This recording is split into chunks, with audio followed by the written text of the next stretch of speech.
Welcome to this exclusive Masterclass Explainer.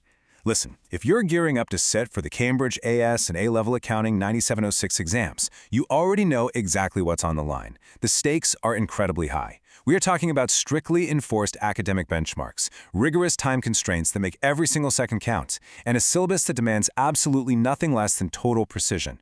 Today, we're zeroing in on one of the most critical, high-tariff topics in the entire curriculum, the limited company statement of cash flows preparation. We're going to completely decode the exam, strip away all the distracting noise, and look exactly at what the senior examiners, the people actually grading your paper, want to see from you. We're not just learning accounting today, we're learning how to architect a flawless exam response. Okay, let's dive into this. Have you ever actually stopped to calculate the weight of this specific topic?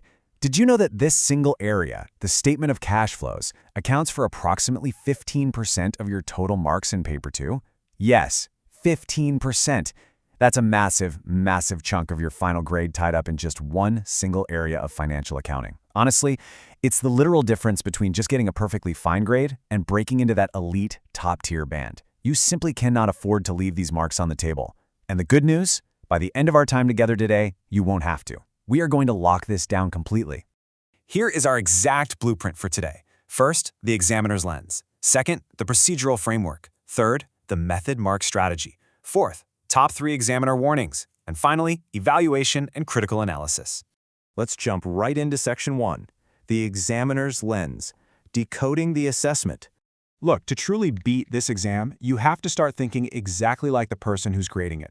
There's a massive disconnect between what the average student thinks is required and what the Cambridge principal examiners actually reward with marks, and this slide brilliantly illustrates that core divide.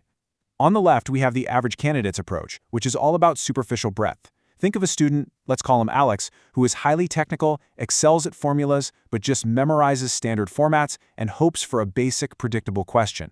But look over on the right. The assessment framework heavily prioritizes analytical depth. Top-performing students don't just memorize, they show a connected, conceptual understanding.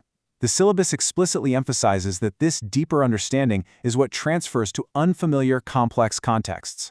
You really have to master the command words here. You have to know the difference between analyze and evaluate, or explain versus to what extent.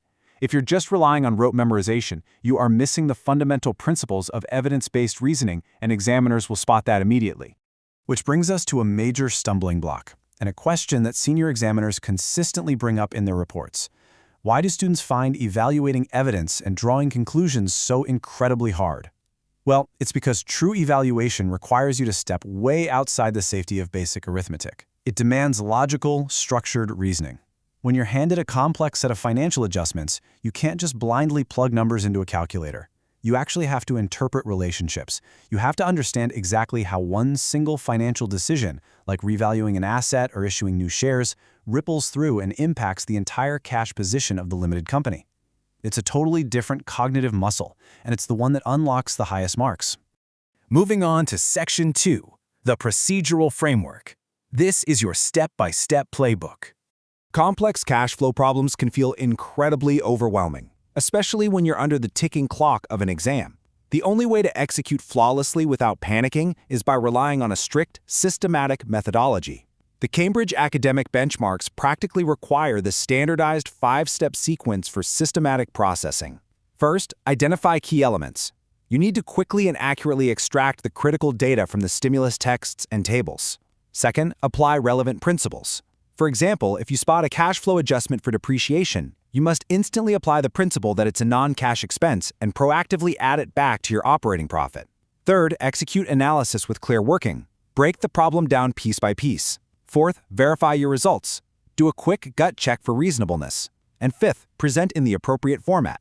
This is your deconstruct, solve, and evaluate loop. If you skip even one of these steps, your whole structural logic collapses. Let's zoom in and talk about Step 5 in a bit more detail, because this is where so many candidates drop the ball. Presentation conventions are not optional add-ons, they are a critical part of developing your professional accounting skills. Examiners are actively looking for proper headings, correct terminology, appropriate formats, and clear, legible annotation. It sounds so basic, right? But you would be absolutely shocked at how many smart students lose essential marks simply because their presentation is sloppy. Imagine doing a spot the flaw exercise on a poorly written student answer. You'd immediately see missing subheadings or casual terminology that an examiner will instantly penalize. You must present your data exactly how a senior financial professional would present it to a board of directors. Now, under intense exam pressure, your mind can and probably will go blank at some point. It happens to the best of us. So here is a highly effective, actionable memory hack directly inspired by the syllabus structure. Create your own mnemonic using the first letters of those key framework terms we just covered. Identify, apply, execute, verify, present. I, A, E, V, P. Maybe use something like intelligent accountants execute very precisely. Lock a phrase like that deep into your brain. When you walk into that exam hall and open that paper, physically write it at the top margin of your page. It'll completely anchor your methodology and keep you on track when the clock is ticking down. All right, let's get into Section 3, the Method Mark Strategy.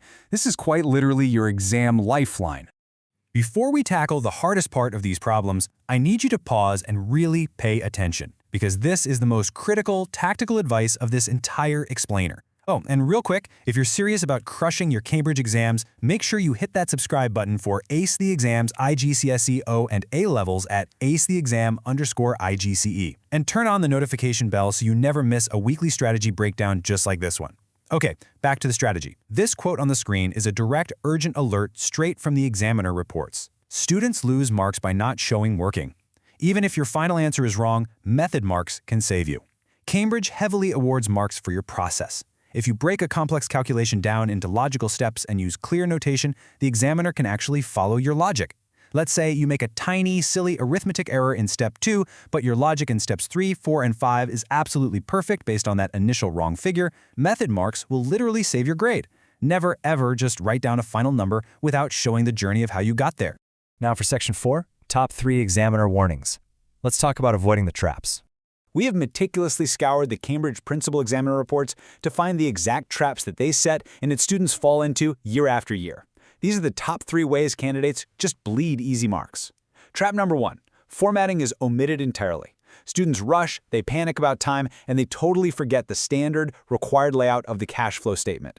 Trap number 2, presentation is unchecked. They forget to review their terminology, leaving out crucial headings or using informal language. But trap number 3, this is the deadliest one by far.